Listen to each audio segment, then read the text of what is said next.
Eh bien, bonjour, bonsoir à toutes et à tous. Je suis présentement en train de faire le montage audio et vidéo de ce podcast et je vous présente toutes mes excuses parce que tout le long de l'émission, il y a des petits cliquetis de mon micro. Il se trouve que je l'ai branché au mauvais endroit sur la tour du PC et donc très régulièrement, ça fait clic, clic, clic, clic.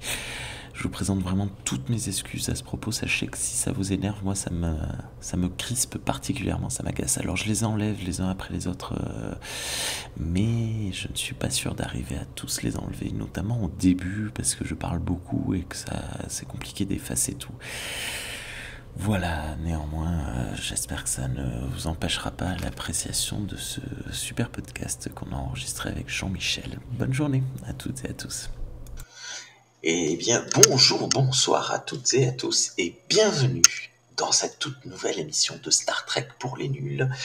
Cette fois-ci, on va avoir une émission un peu particulière. Ça fait très youtubeur quand on dit ça, désolé, mais un format qu'on n'a pas l'habitude de faire dans Star Trek pour les nuls, parce que on a peu l'occasion de parler de jeux vidéo dans notre podcast, dans l'univers de Star Trek de manière générale, et à émission spéciale, invité spécial, puisque nous recevons aujourd'hui Jean-Michel Abrassard. Bonsoir Jean-Michel, comment ça Oui, va? bonjour tout le monde. Ça va bien? Oui, ça va, ça va. C'est vrai qu'effectivement, ça faisait longtemps que j'avais plus joué à un jeu vidéo Star Trek. Le dernier que j'avais fait, c'était pour lors enfin, je sais pas, des films avec Chris Pine. Je sais pas comment Ouf, la timeline alternative. Le ouais, tout premier, ils en avaient fait un. Et c'était un c'était jeu pas de bien. tir. Oui, c'était un jeu de tir où tu pouvais contrôler à la fois Kirk et Spock. Et Euh, t'affrontais des Gorns. C'était ok. c'était Ça, pas... Ouais, il y avait des problèmes, hein. J'y ai pas trop surtout, joué, ça capturait pas tellement l'esprit Star Trek, quoi. c'est- Si Star Trek faire un jeu de tir, c'est un peu particulier comme idée, quoi. Mais Voilà, mais ouais, ça doit être faisable. Il y avait Elite Force hein, de Voyager, tu vois, ça correspondait bien parce que Elite Force, Voyager, ils étaient dans des situations un peu particulières.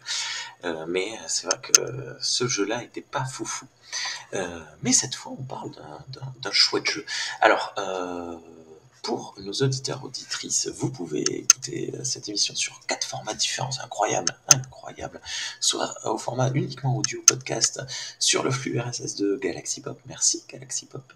Soit sur ton flux RSS à toi, Jean-Michel, Scepticisme Scientifique, ou au format vidéo YouTube, vous pouvez voir nos trognes sur YouTube, soit sur la chaîne de Star Trek pour les nuls, ou sur la chaîne de Scepticisme Scientifique à nouveau.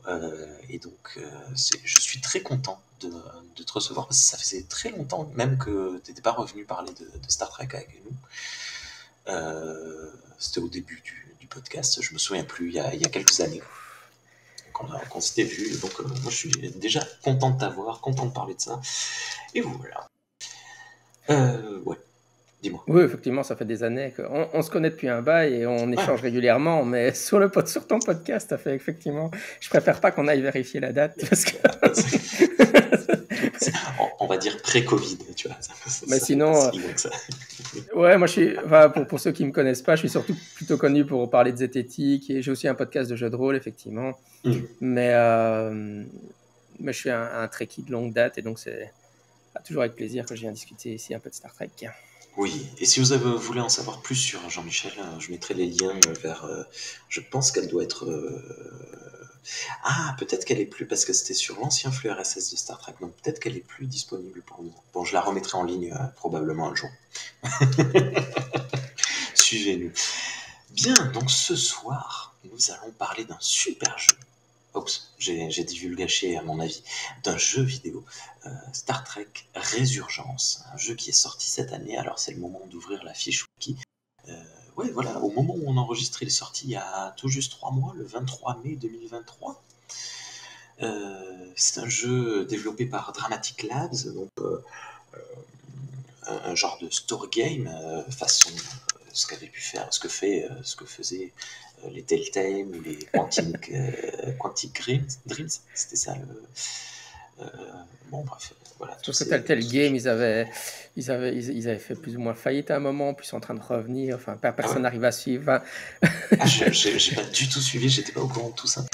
Ouais, enfin moi j'essaie quand même de suivre un peu l'actualité des jeux vidéo, mais c'est vrai que c'est voilà, enfin là c'est plus l'aspect financier, mais oui, Telltale Game avait fait des jeux de type, enfin donc des jeux Walking Dead narratifs. C'est était un peu cool. comme ouais, c'est un peu comme des livres dont vous êtes le héros, mais en jeu vidéo avec de l'interactivité. Comme ça, on peut choisir des choix. Mais par contre, l'aspect combat est toujours assez limité, même s'il y en a quand même des sortes de quick time action qu'il faut réussir. Et donc, ils en avaient fait quelques-uns qui étaient très bons. Les Walking Dead, ouais. Enfin, ils en avaient fait, j'en ai joué plusieurs. Mais, Wolf Among Us, il y avait eu ouais, Wolf Maga, c'était super aussi. un Ouais. retour vers le futur. Mais après, j'ai l'impression que Dreams, j'ai du mal à le lire. Quantic Dreams a quand même secoué la sphère du narrative game avec Detroit comme Human, Beyond Two Soul. Beyond Two Soul était tellement merveilleux. Plein de jeux comme ça qui mêlent de plus en plus l'histoire, mais aussi au gameplay. Et donc on arrive avec celui-ci, Résurgence, qui est donc sorti sur PlayStation, sur Xbox et sur Windows. Sur Windows, on le trouve uniquement sur l'Epic Game Store. Donc ne vous inquiétez pas, il n'est pas trop cher, je crois que c'était 25 €, un truc comme ça. Ouais, non, ouais, c'est pas ça, ouais, dans ces eaux-là, c'était vraiment pas cher. Ouais. Je sais peut-être un peu plus, mais je sais plus combien. Le jour de sa sortie, si tu l'achetais, tu avais 5 € de réduction, donc c'était vraiment pas cher du tout. Et avec Epic, si vous n'avez pas eu le temps d'y jouer, si vous n'avez pas les moyens financiers, d'ici un an, peut-être même à Noël, vous l'aurez gratuitement, pas pendant quelques jours, en accès gratuit pour le télécharger. Donc là-dessus, c'est assez cool parce que de toute façon, ce studio est un petit studio, donc c'est déjà bien qu'ils aient réussi à sortir, à sortir un jeu. Et compte tenu de leur budget, c'était pas mal. Je sais pas ce que tu en as pensé. T'attaques déjà directement avec le spoil de l'évaluation, ok. Voilà, vraiment dans l'ensemble, même compte tenu du budget et du jeu et de ses limitations dont on va parler évidemment, c'était même très bien, je trouve. Ouais. De toute façon, tu l'as dit plusieurs fois que c'était super. En plus, si on en parle, c'est que forcément, c'était pas mal. Parce qu'il y a aussi un autre jeu qui est sorti récemment, là, un jeu Prodigy, j'y ai pas encore joué, mais ouais, mais ça c'est un faux plus pour jeu. les enfants. Hein. Ouais, Pour les enfants apparemment. Ouais, c'est pas ouf. Il y a des gens chez Star Trek pour les nuls qui l'ont testé, qui m'ont dit que c'était même très mauvais. Mais bon, donc on a joué au bon des deux. On a joué au bon. Il y a un 4X qui est annoncé pour 2024, je crois. Donc ça aussi, on verra de quoi il s'agit. Mais bon, là pour le coup, un 4X, c'est moins facile à tester parce que là, une fois qu'on a fait l'histoire, je pense qu'on est bon tous les dieux. Même si tu l'as rejoué, tu l'as fait qu'une seule fois. Résurgence. Résurgence non, je l'ai fait qu'une seule fois, ouais. Ouais, après, au niveau de la rejouabilité, forcément, si les choix sont différents, mais de là à refaire toute l'histoire, c'est quand même un peu longuet, je trouve. Donc, enfin voilà. Il doit faire une 12aine d'heures. Donc, si vous voulez, il y a un lien dans la description de cette vidéo, de ce podcast, vers moi qui joue. Ouais. J'ai vu que tu streamais le truc. J'ai fait des live Twitch. Ça a pris 8 émissions entre 1 heure et 1 heure et demie. C'était assez variable. Donc, environ 12 heures, peut-être 15 heures grand max, je pense. Donc, ça peut être long, mais pas long à la fois. C'est sûr que niveau rejouabilité, je suis pas certain. Les choix m'avaient pas l'air. Je suis pas certain qu'il y ait grand chose qui change non plus. Tu vois, il y a quelques trucs. Bon, tu perds un coéquipier ou pas, ok, mais la fin doit être sensiblement la même. Résurgence a tellement inspiré Star Trek, le monde de Star Trek. Il y a un comic book publié par IDW qui va sortir en octobre ou novembre. Donc là, il est disponible uniquement en 5 numéros. Tout n'est pas sorti encore, mais uniquement en ligne. Et il y a un TPB, donc un trade paperback, un recueil quoi, qui va sortir d'ici la fin de l'année. Donc ça, c'est assez cool. Et moi, j'encourage les initiatives comme ça parce que oui. Apparemment, c'est un prélude qui explique la situation initiale, parce qu'une des forces du jeu, c'est qu'on est très rapidement plongé dans l'action. Exactement. les relations des personnages préexistent déjà d'une certaine façon. Parce que oui, on n'a peut-être pas établi les bases pour les auditeurs, mais c'est un vaisseau qui s'appelle, c'est l'USS Résurgence, donc c'est un équipage original, c'est pas un équipage qu'on connaît déjà. Ce qui est un choix peut-être un peu surprenant, mais il nous demande de faire connaissance avec des nouveaux personnages en tout cas. Alors, à la fois c'est surprenant parce que en ce moment, oui, on est dans une période extrêmement nostalgique par rapport à Star Trek, donc on a souvent l'équipage original ou on commence à avoir beaucoup de TNG, mais d'un côté c'est assez logique parce que il y en a quand même pas mal, il y en a certains qui meurent, il se passe des trucs assez graves, c'était compliqué de faire ravoir ça avec un... Et on a quand même quelques guest stars, donc moi je trouve que c'est une prise de position assez à la fois courageuse mais logique quand même de la part d'un jeu vidéo. Et moi, j'en ai un peu assez de toute cette nostalgie, donc ça me fait du bien de voir des nouveaux personnages qui sont pour le coup pas mal écrits. Oui, oui. Ouais, l'écriture est clairement une force du jeu. Oui. Moi, en fait, parfois, j'ai trouvé donc il y a des guest stars. On verra peut-être qu'il faudrait faire une section spoil où on commence à vraiment spoiler des choses. On est déjà dans la section spoil, c'est ça que tu me dis? Non, ouais, on va attendre 5 minutes. On va juste peut-être recentrer l'histoire et un peu le gameplay, et puis on fera Parce que là, tout ce qu'on a dit, c'est que c'est un nouveau vaisseau, c'est le Résurgence, des personnages originaux. On n'a encore rien spoilé, mais je pense qu'à un moment, on va devoir dire oui, il y a des guest stars. On a dit qu'il y avait des guest stars. Mais en tout cas, juste de manière très vague, sans spoiler qui sont ces guest stars, c'est vrai que parfois, vu les graphismes, ça me sortait plutôt un peu hors du jeu parce que je trouvais que voilà, ça ressemblait pas forcément. Je dis, bon, la qualité graphique n'est pas super méga ouf, donc voilà, par rapport. En fait, comme tu dis, la qualité du jeu est dans l'écriture du scénario. On a vraiment l'impression de regarder un épisode de Star Trek Next Gen de 12 heures, ce qui peut à la fois être un peu problématique parce que c'est un peu long, je trouve. Des épisodes de 12 heures, c'est chaud. Mais en tout cas, l'écriture est vraiment solide. Maintenant, voilà, tu l'as dit aussi, il faut vraiment être clair comment dire, pour les gens. Je veux dire, c'est le prix aussi qui fait que le prix est abordable. Et donc, pour ce prix-là, on passe sur les imperfections graphiques et les menus détails techniques. Mais s'ils nous vendaient le jeu à 75 €, là, on n'aurait pas la même critique, je pense. Voilà, exactement. Mais par contre, notons que le jeu a été déjà patché. Donc, je sais pas, peut-être que tu l'as fini avant le patch, mais les graphismes ont été... En fait, c'est pas tant les graphismes, c'est la lumière qui a été mieux corrigée. Et du coup, d'ailleurs, sur mon stream, on le voit parce que les 4-5 premières émissions, il n'y a pas eu de patch. Et après, on voit une nette amélioration des lumières, des couleurs. Et du coup, ça rend un peu plus hommage, notamment à une des deux guest stars qui, quand il est dans la lumière et qu'il y a des ombres, ça fait un beau visage.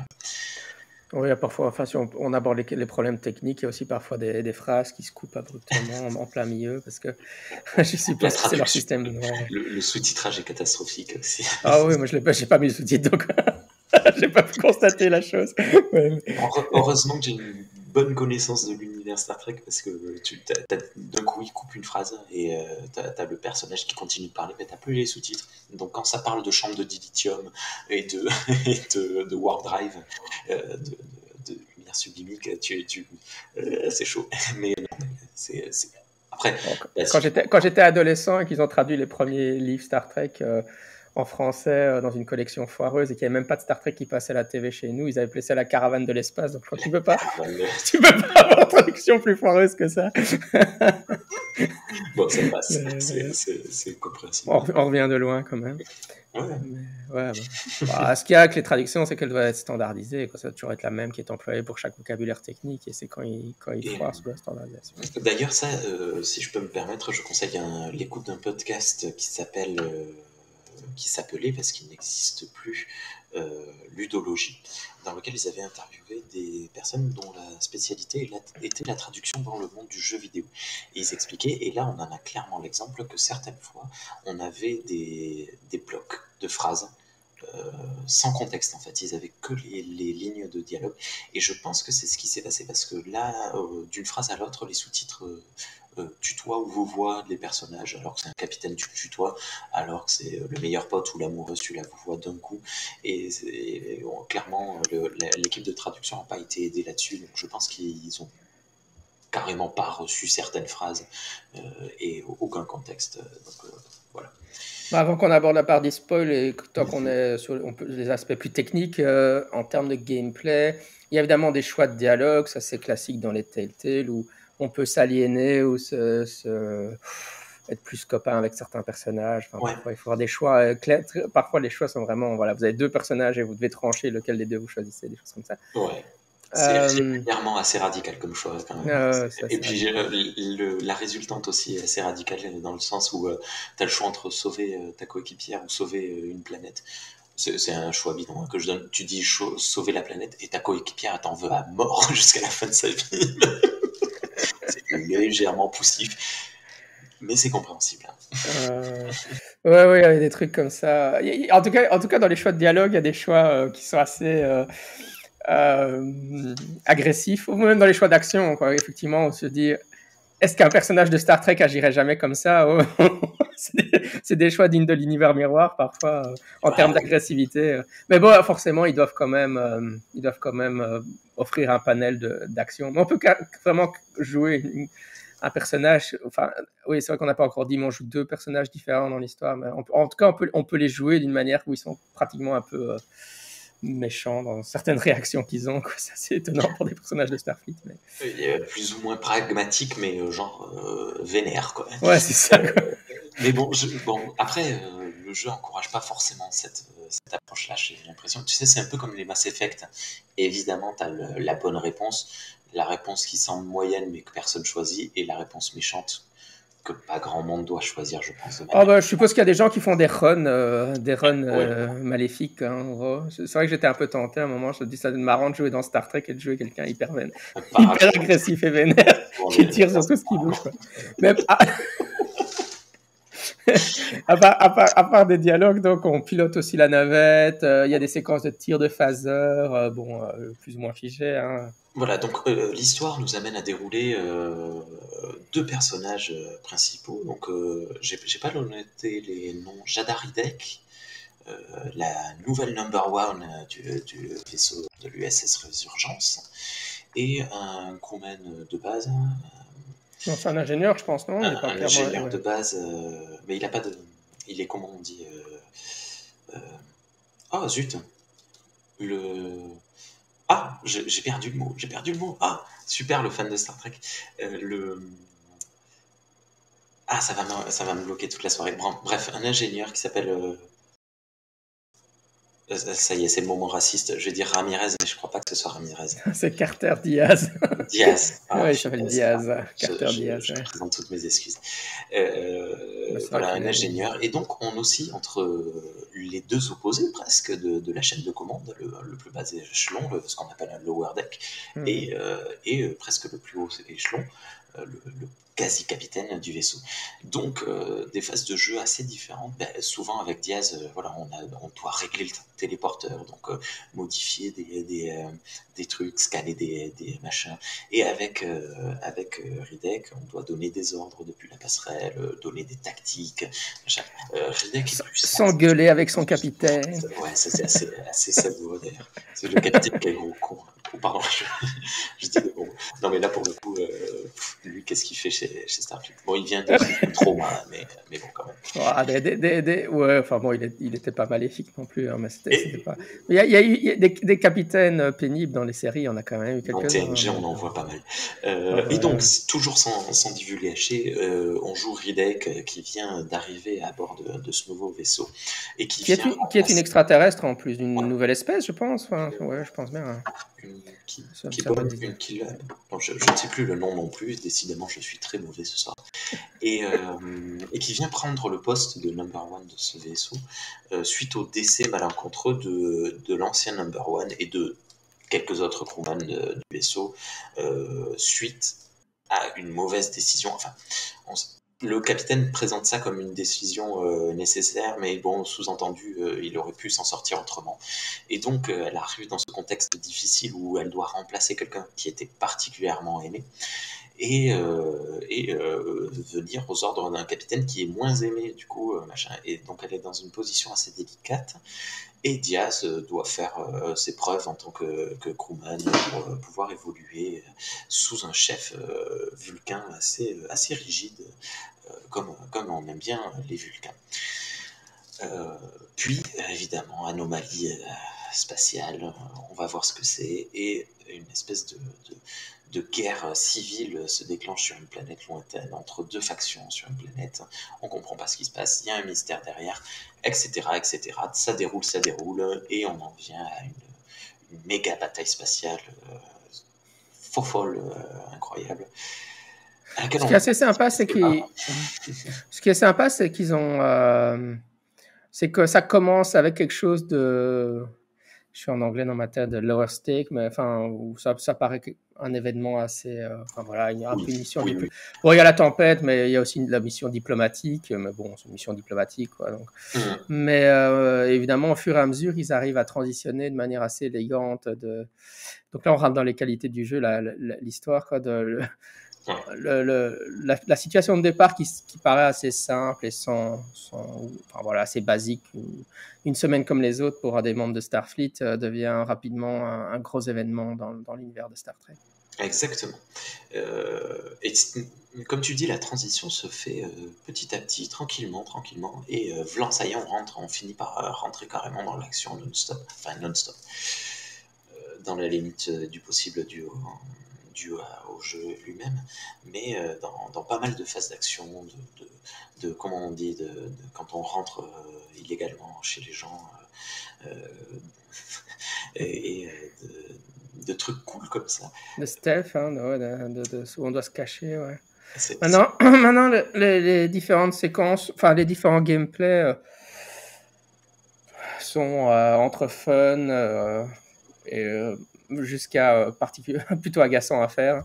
Je pense que le tricorder était particulièrement pénible. Je crois que le tricorder, il faudrait vraiment qu'il retravaille s'il y avait une suite. Parce que, bon, oui, il laisse quand même la porte à l'idée qu'il pourrait y avoir une suite, que ce soit une série avec les personnages. Donc, ouais, le tricorder était particulièrement agaçant. C'est les phases de bataille Ouais. où je perdais tout le temps. Et il y a une phase, notamment sur la dernière vidéo, où je finis par péter un plomb et je dis bon, la prochaine fois que je meurs, je passe en mode histoire, parce qu'évidemment il y a un mode histoire qui rend la chose encore plus facile. Mais les batailles sont tellement rigides et tellement compliquées. Mais c'est un story game, donc c'est compliqué de faire ça. T'as des moments où tu dois te mettre à couvert, tu dois protéger tes alliés, mais pas te faire tirer dessus. Mais ton personnage est tellement lent pour viser et tirer, alors que les adversaires, ben, ils sont normaux, quoi. Ils sont pas limités par la manette. Et du coup, ils te tirent dessus à une vitesse incroyable. C'est très, très compliqué. Le tricorder... Ouais, moi, j'ai pas eu trop de problèmes avec les séquences de combat, mais ouais, certaines séquences de stealth. Mais bon, après... oui, la dernière... Ouais, après, enfin bon, si tu faut plus, c'est parce que je réfléchissais pas assez, En fait, t'as l'impression d'être dans un vrai truc de stealth, mais c'est plus un puzzle que tu dois résoudre. Oui, bah, t'attends le bon moment et c'est bon. Ouais. Tu l'as fini, j'ai eu l'impression, parce que tu m'as envoyé le message, tu m'as proposé d'enregistrer Ouais, je l'ai fini je l'ai fini avant toi, oui. Oui, Clairement, moi ouais. c'était pas compliqué parce que j'ai mis très longtemps à le finir. Désolé, j'ai mis presque 2 mois parce que il me fallait des possibilités de streamer. Mais bon, en soi, je le fais sinon en une semaine, je pense, en jouant tous les soirs. Mais bon, bref. Et donc, je sais pas, il y a quelque chose que tu voudrais dire avant de rentrer dans la zone spoil?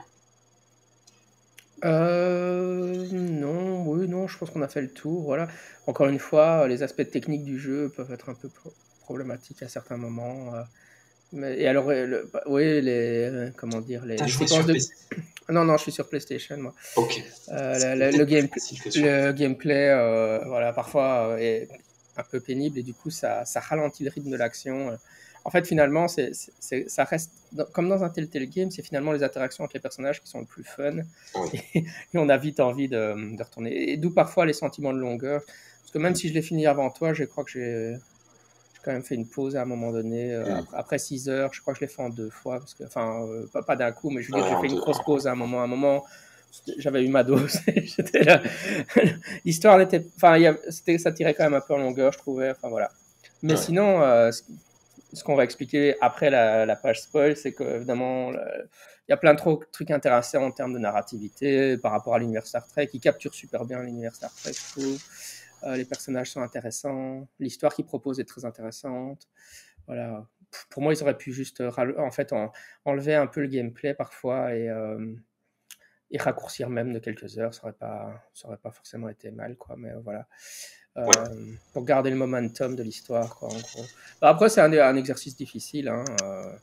Je me demande, tu vois, on parlait du tricorder, je me demande si en jouant à la souris, ça aurait pas été plus agréable. Toutes ces phases Ouais. en première personne, peut-être qu'auraient été plus fluides, parce que moi j'ai joué à la manette me disant, bon, je vais pas me prendre la tête.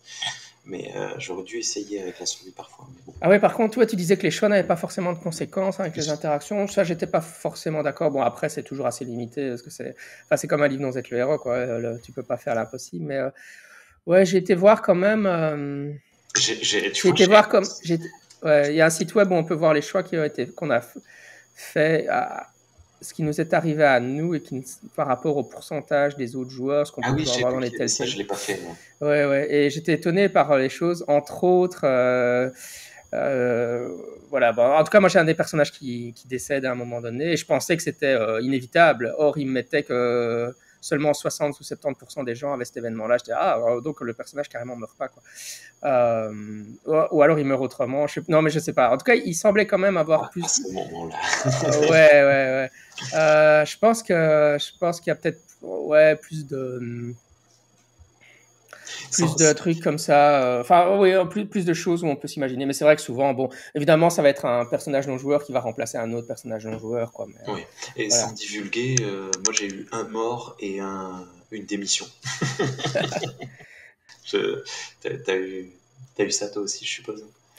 Ouais, mais je pense que d'après ce que j'avais été voir sur les stats, c'est quand même La grande majorité. Ouais, t'es dans les 60-70% qui obtiennent ces outcomes-là. Je crois que voilà, il faudrait jouer tout le jeu en mode acariâtre et voir qu'est-ce qu'on obtient. Tout le monde meurt à ce moment-là. Ouais. Il y a quand même des choix qui mènent à la mort aussi, hein. Je suis quand même mort une ou deux fois par les choix qu'on fait, ça arrive. Toute première partie, des fois tu donnes un ordre trop tôt, lever les boucliers ou tirer sur l'anomalie ou je sais plus quoi trop tôt, bam, ton vaisseau il explose. Et le choc. Ouais, ça c'est marrant, quoi. Ouais. Très cool. Sinon, on peut aller dans la zone spoil, hein. Tu mets le jingle spoil. Jingle spoil. Tant qu'on est sur la question des choix, avant de rentrer sur ça, puisque maintenant on est dans la section spoil, il y a un choix où tu dois passer, descendre, enfin t'es à l'extérieur du vaisseau et tu dois rentrer dans le vaisseau par une échelle et ça peut être le garçon ou la fille qui rentre, Diaz ou l'autre, sa copine là. Et alors, à cause de ça, moi, je suis rentré en premier et elle s'est pris une sorte d'éclair. Et alors, elle est à moitié, enfin, elle a une cicatrice sur tout le visage. Moi, j'ai fait l'inverse. Et c'était toi qui l'avais. Ouais. Mais en fait, je comprenais bien que c'était une interactivité facile, quoi. Mais en même temps, t'es dans Star Trek, je me dis, mais aucun personnage ne garde ce genre de cicatrice jamais, quoi. Je veux dire, les docteurs arrivent à soigner ça de manière. Je dis, bon, surtout que c'est pas justifié. Pourquoi un docteur dans Star Trek? Enfin, pour moi, ça c'était un peu. Ça m'a fait rire, quoi. Mais je veux dire, ouais. Enfin, bon, si les personnages de Star Trek gardaient des cicatrices pour tous ces trucs-là, ils en auraient plein partout, hein. Surtout, il serait mort depuis longtemps, je pense. Chaque fois qu'ils sautent au-dessus d'un truc de la passerelle, ils auraient des cicatrices à cause de la décharge, quoi. Non, mais... Tous les doigts coupés ou les trucs comme ça. Je trouvais ça un peu, enfin non, mais c'est pas une critique, ça m'a fait rire. Mais c'est vrai que c'était un peu cheap parce qu'on se rendait, en fait, même sans rejouer la scène, j'avais bien réalisé que si c'était moi, enfin que j'avais fait l'autre choix, bah c'est mon personnage qui l'aurait, quoi. Ouais. Mais voilà. Mais je me suis posé la question, mais je suppose que s'ils l'avaient justifié, ils auraient dit mais non, mais c'était des ondes électromagnétiques quantiques, alors tu comprends bien que nous... On sait soigner tous les cancers qui existent, mais ça, on sait pas le soigner. Mais pas super. Donc, voilà, le cancer de l'espace, on ne sait pas encore. Mais ouais, alors je sais pas qu'aborder dans la zone spoil. Mais déjà cette idée de... Donc on a... deux espèces en confrontation que l'on rencontre assez rapidement. Une espèce qui domine une autre, mais depuis toujours, plus ou moins, et c'est comme ça. Donc de temps en temps, il y a quelques petites révoltes par-ci par-là, mais c'est assez rapidement maté. Évidemment, l'espèce qui domine considère qu'elle aide celle qu'elle domine, parce que tu comprends bien qu'il faut bien les aider à vivre, ces pauvres gens qui comprennent rien, donc sans nous ils seraient perdus. Et la faction qui est dominée dit il y en a marre des dominants, donc ouais c'est normal qu'il y ait une révolte en ce moment. Sauf que assez rapidement on se rend compte qu'il se passe quelque chose et qu'il y a peut-être une troisième faction, pardon, qui entre à jeu. Alors sous-entendu au démarrage, on se dit, est-ce qu'il y a des traîtres dans les deux factions en fait? Est-ce qu'il y a des traîtres dans les dominants qui aident les dominés? Est-ce qu'il y a des traîtres dans les dominés qui aident les dominants? Et en fait, non, on se rend compte que c'est carrément, comme je disais, une troisième faction, donc une très ancienne espèce qui prend possession des corps des vivants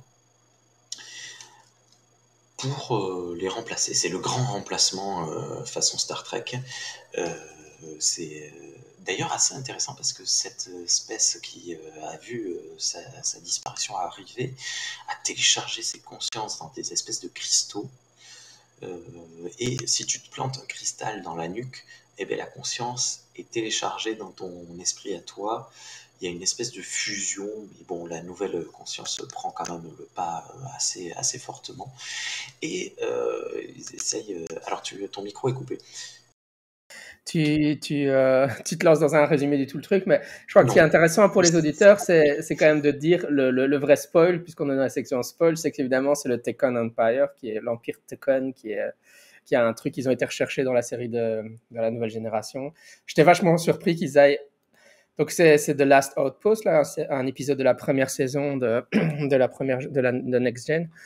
Qui est pas, enfin c'est l'épisode qui a introduit les Ferengi. Hein.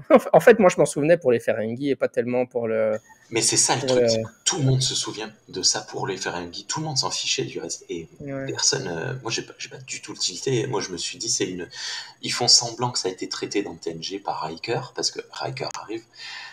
Mais en réalité, c'est pas vrai. Et en fait, c'est plus tard qu'on m'a dit, mais si, c'est vrai, c'est mieux. Ah ouais, non, moi, ça m'est revenu quand même tout de suite, hein, ça quand même.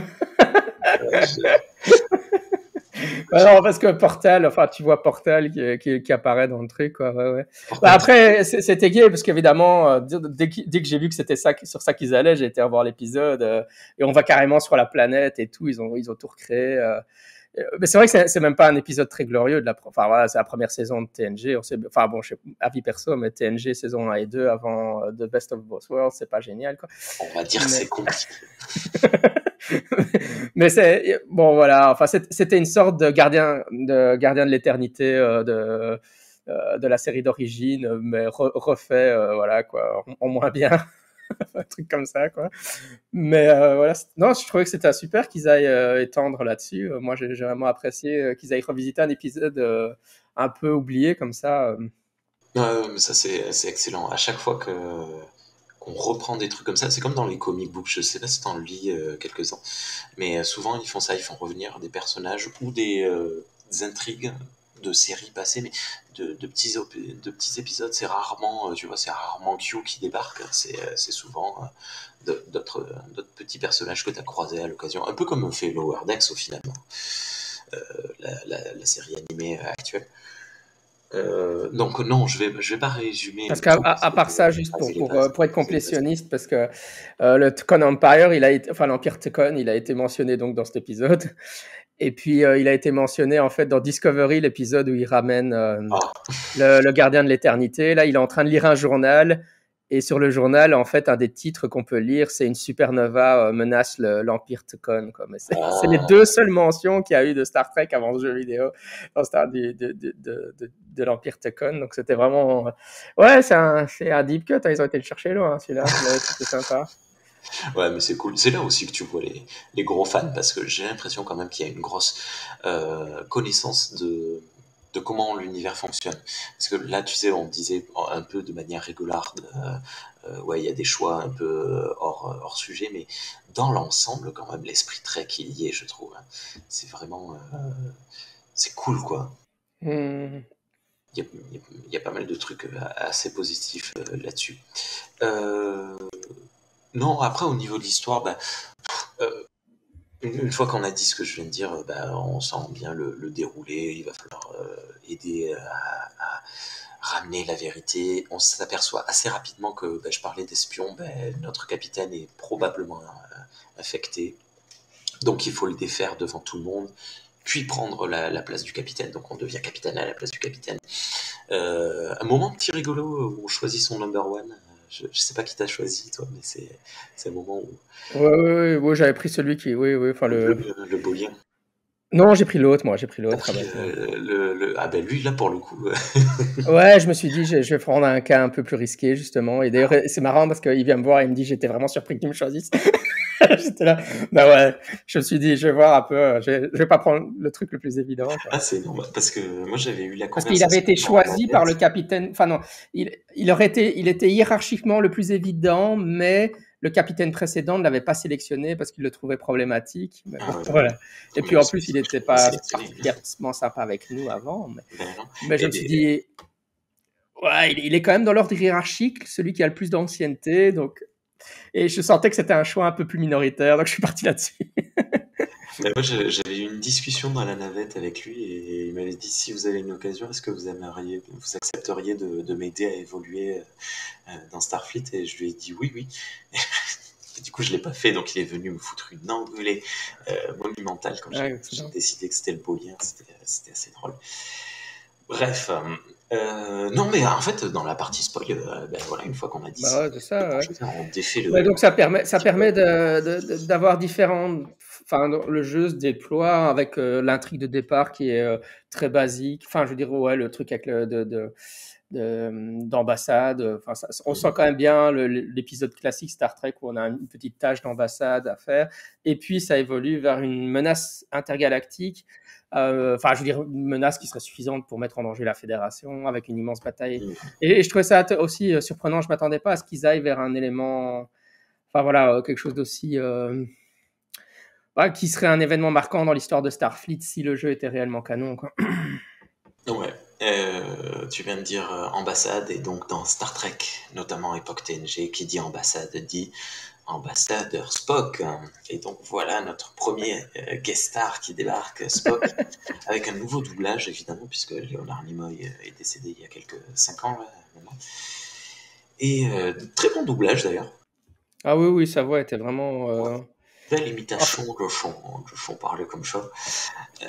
Très, très bien. Et le personnage, plutôt cool, bien écrit, je trouve. Rien oui, d'exceptionnel. c'était enfin bon, voilà, c'était pour moi les limites un peu des graphismes, quoi. C'était un peu Mm. plus. Et ben voilà, En fait, si je fermais les yeux, là, j'arrivais vraiment à voir le avec Spock le, classique, mais. avec le patch, quand il revient, son visage est plus marqué, on retrouve un peu le Spock façon Into Darkness, pas d'Into Darkness, mais Star Trek 2009 de J.J. Abrams, Hmm. très ridé et qui m'a un peu plus satisfait. Mais c'est vrai qu'au démarrage, j'étais ouh. Enfin, mais voilà. Et un peu Ouais, plus. c'était sympa. Et alors, enfin, c'est vrai que comme il y avait déjà eu Spock, je me suis dit, bon, voilà, quoi, c'est une guest star assez évidente. Et en plus, ils doivent pas payer l'acteur, puisqu'il, voilà. Mais du coup, ça m'a surpris quand Riker arrive avec vraiment Jonathan Frakes qui joue Riker. Ah, En c'est fait, cool. ça faisait.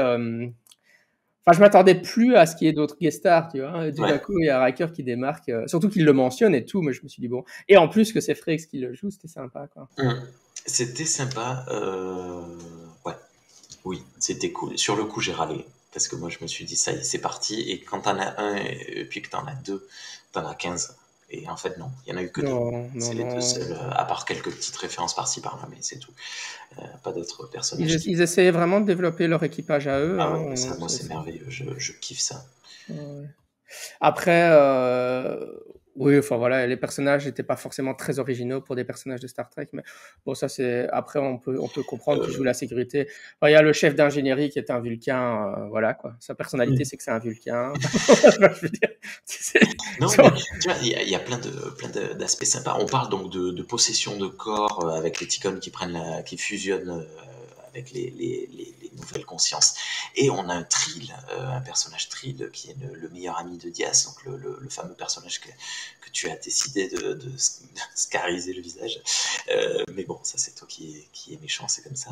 Qui est un Trill et qui est donc censé avoir un point de vue assez ouvert sur les notions de fusion de l'esprit et de la conscience, et qui, pour le coup, est extrêmement contre. Elle dit qu'elle a un frère ou une sœur jumelle, je ne sais plus, qui a fusionné avec un Trill, et qu'elle était complètement contre, et qu'elle trouvait ça absurde et crois ridicule. que sa personnalité avait complètement été Voilà.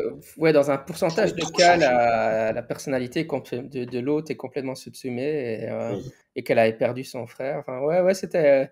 Oui, là, c'était. Ouais, là, il sortait de ce qu'on pourrait s'attendre à ce qu'il Et, dise. ouais, et pour le coup, ça, j'ai trouvé ça super chouette parce que tout le long du film, du jeu, tu retrouves ce thrill, elle t'accompagne presque partout et tout le temps, tu sais, elle y est quand tu vois des personnes qui fusionnent, machin, elle réagit aussi. Et je me dis, voilà, c'était bien et intéressant d'avoir ce personnage. Petit acte manqué, Jada Hidek, donc elle fait partie d'une espèce, je ne sais plus quoi, qui a des besoins de protéines ou je sais pas quoi que l'atmosphère ne peut pas lui fournir et donc régulièrement elle doit faire un tour en infirmerie pour avoir des injections de cette substance et c'est pas du tout utilisé. C'est utilisé 2 fois. La première fois, on la voit aller à l'infirmerie, on a 2-3 échanges avec le docteur. La deuxième fois, elle s'en va juste, elle va le faire. On ne sait pas ce qui se passe, c'est tout. On n'a pas, tu sais, moi je m'étais attendu sur la planète pendant une bataille et tout son anneau qui lui dit attention, vous allez avoir besoin de phosphore ou je sais plus quoi, se met à biper et puis elle a fait un malaise, elle tombe ou des trucs comme Mais ça. non, mais en réalité, c'est encore utilisé encore une fois, mais tu as dû louper le détail. Je trouvais aussi que c'était assez bancal. La fois suivante, en fait, c'est que l'instrument qu'ils utilisent pour ralentir la possession par les Tekon Oui. est fait à Ah oui, base de la. En fait, ça sert juste à ça, quoi. Pour c'est qu'ils vrai. aient. En fait, parce qu'elle est sur le vaisseau, ils ont des réserves de ce techno-blabla. Et à cause de ces réserves, ils ont assez pour fabriquer Ah, j'avais complètement zappé. assez de dispositifs pour au moins les gens de la passe, enfin, ou d'une Away Mission, quoi. Et enfin, bon, Hum. bref.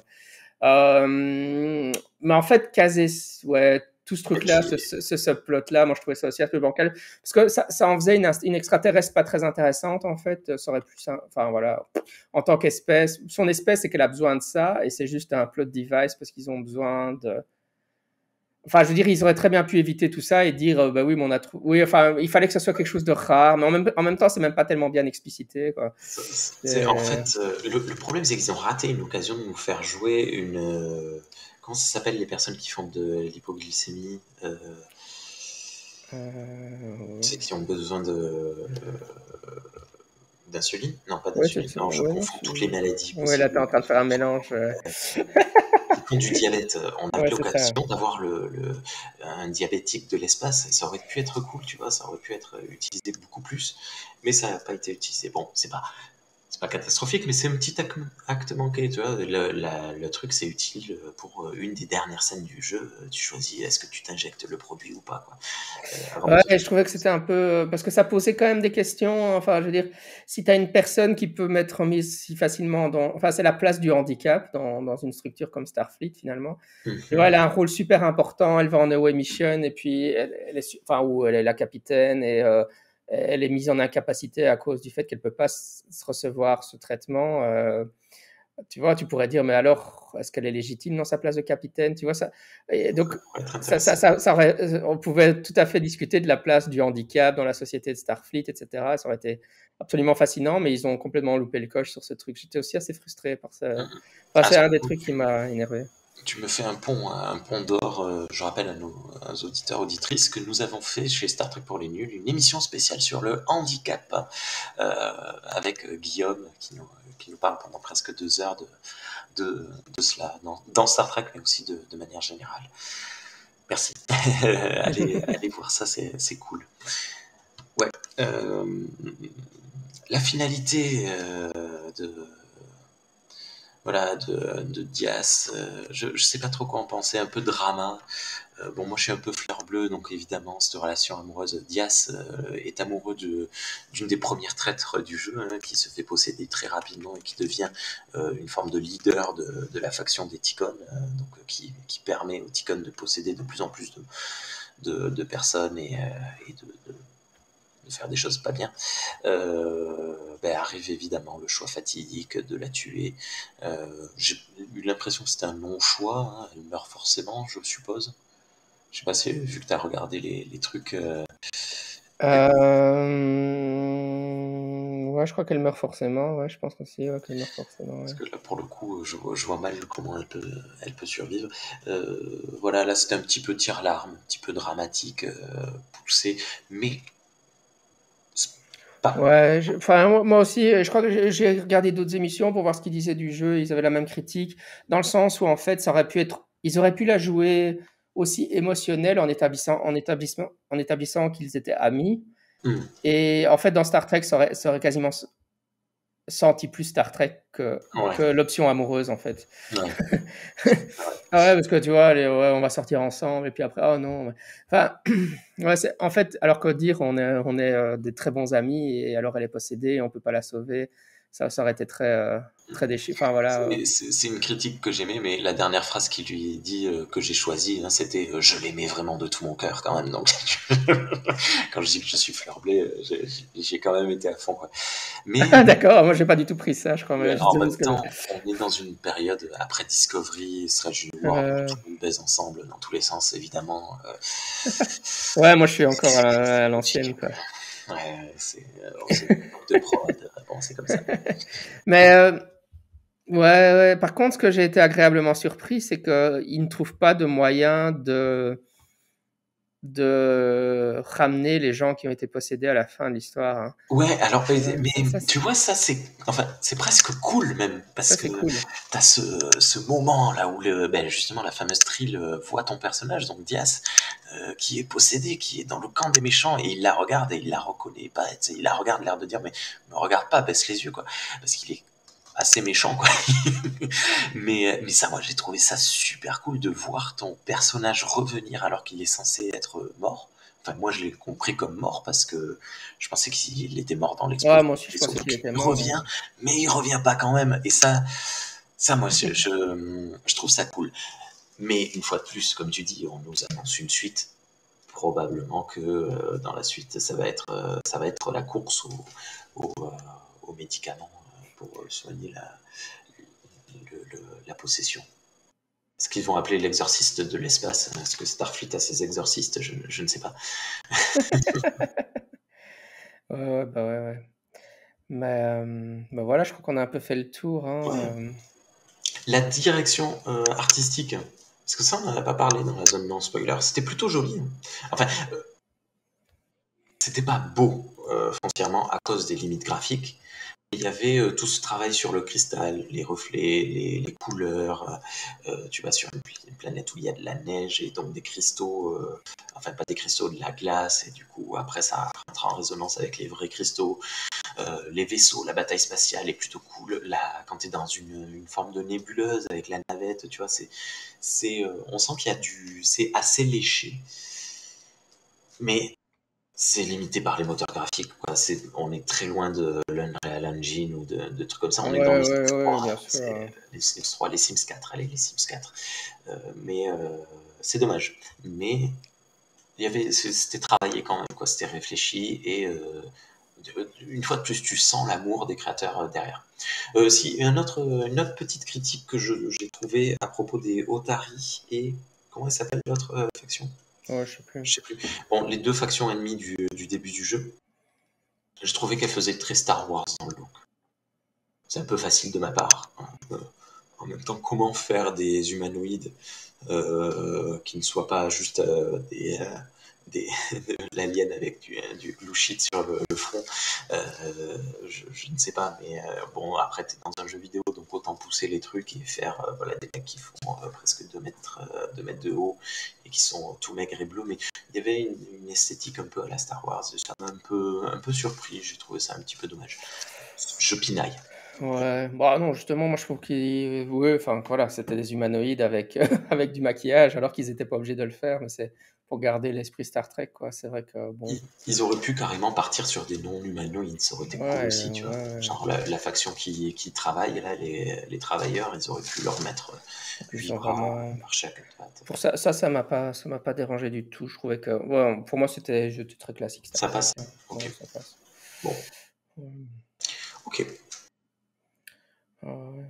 Très bien, Pas nickel. grand chose plus. Si un jour on a une suite, je pense qu'on en reparlera ici. Bah ouais, ouais, ouais, bah oui, hein. Je suis curieux de connaître les aventures Ouais, ce vaisseau mais moi, maintenant. déjà, moi, j'ai très hâte d'avoir le comic book, parce que je crois que ce sont les frères Tipton qui l'ont écrit, donc ça, c'est assez cool. C'est deux auteurs que j'aime beaucoup dans les comic books Star Trek actuels. Ils ont une capacité, c'est des mecs qui connaissent Star Trek depuis toujours et qui sont fous des séries. Et ils ont une capacité à écrire assez incroyable. Il me semble que ce sont eux, j'ai cru voir ça. Mais bon, on verra bien. Ouais, ben, en attendant, merci beaucoup, Jean-Michel, d'être venu parler Avec de ça. plaisir. Hein. Tu Bah, reviens, tu le sais, quand tu veux pour parler de ce que tu veux. Je pense, toi, je sais que tu as lu quelques romans. Je pense un jour ou l'autre m'y mettre et peut-être faire quelques émissions par-ci. Ah oui, oui, oui, bah si tu Pourquoi veux, pas. ouais, une des séries classiques de romans, c'est la série Excalibur, hein, ça vaut la peine, hein. L'USS Excalibur. T'as jamais lu les romans? Je suis en état de choc en fait. Qu'est-ce que tu me Aucun. racontes là? Moi, c'est un truc, à chaque fois que j'en parle, ça choque les personnes. Ah ouais, ça c'est vrai que ça c'est vraiment Aucun vrai. roman. Je n'ai Et d'ailleurs, jamais. c'est fascinant les romans parce que quand tu remontes en arrière, comme ils essaient pas de enfin, ils sont pas canons de toute façon, Hmm. mais ouais, quand tu remontes vraiment dans les vieux qui sont des classiques, on a des variantes dans le lore qui sont vraiment intéressants, quoi, parce que bon, voilà, l'auteur de l'époque a joué avec le lore qu'il avait, mais donc Hmm. il donne des détails sur les Vulcains ou les Klingons qui sont par la suite invalidés par la série, mais c'est super intéressant d'avoir d'autres regards sur les espèces qu'on connaît bien, voir d'autres directions qui auraient pu être prises. Il y a des romans classiques comme ça. Hein. Oh, il y a même un podcast qui est spécialisé juste dans les romans Star Trek What? que j'écoute. Ouais, ouais, c'est un truc encore plus hardcore Anglophone, que ton podcast, quoi. Juste les romans, quoi. Mais ouais, la série Excalibur, ça c'était. Mais c'est très compliqué à trouver d'occasion. Il y a certains romans Star Trek qui valent 1 ou 2 € max, et d'autres, par contre, tu passes la centaine allègrement. C'est un peu comme les romans Star Wars avant l'époque légende, là, bien Ouais, mais entendu. ils ont fait des omnibus et tout ça, il y a moyen. C'est des excuses bidons. Ouais. Non, mais c'est compliqué. Le marché de l'occasion est tellement. Mais ouais, attends, je blanque sur le. Enfin, donc c'est une série de romans qui présentait justement, parce que tu en discutes, un équipage original. Ouais, ça avait été la grande idée à l'époque. Alors bien sûr, il y a énormément, en tout cas dans les premiers romans, il y a énormément de guest stars. Mais l'équipage est super, quoi. Cool. Entre autres, il y a les bricards qui sont introduits, et j'ai pas vu Prodigy, mais normalement, un des personnages de Prodigy est un bricard qui est repris du roman, quoi. Qui était une espèce un peu comme la chose dans les 4 Fantastiques. Ok. Ouais, Et c'était là que ça avait été introduit. Alors, je vais quand même essayer de dire, je cherche du coup sur le nom de l'auteur parce que c'est David quelque chose qui était un des grands. Donc la série c'est Star Trek New Frontier parce que je dis Excalibur parce qu'on retient toujours le nom du vaisseau et pas le nom de la série. Et c'est Peter David. En fait, ah oui, donc en fait, je pensais que j'avais David en tête et je me dis c'est son prénom, mais en fait David est son nom de famille, donc j'étais pas loin. Ouais, alors le capitaine, c'est Mackenzie Calhoun, et il était un rebelle sur une planète et il a une grosse balafre. Et, enfin, franchement, l'équipage, il est génial, quoi. Et son first officer, alors c'est Shelby, Shelby, celle qui apparaît dans The Best of Both Worlds, le meilleur des deux mondes, là, tu sais, contre les Borg. Hein. Donc ça, c'est un personnage qui est apparu dans la série, mais enfin, je veux dire, qui était au départ une actrice, je veux dire, mais qui apparaît, elle devient le premier officier du vaisseau.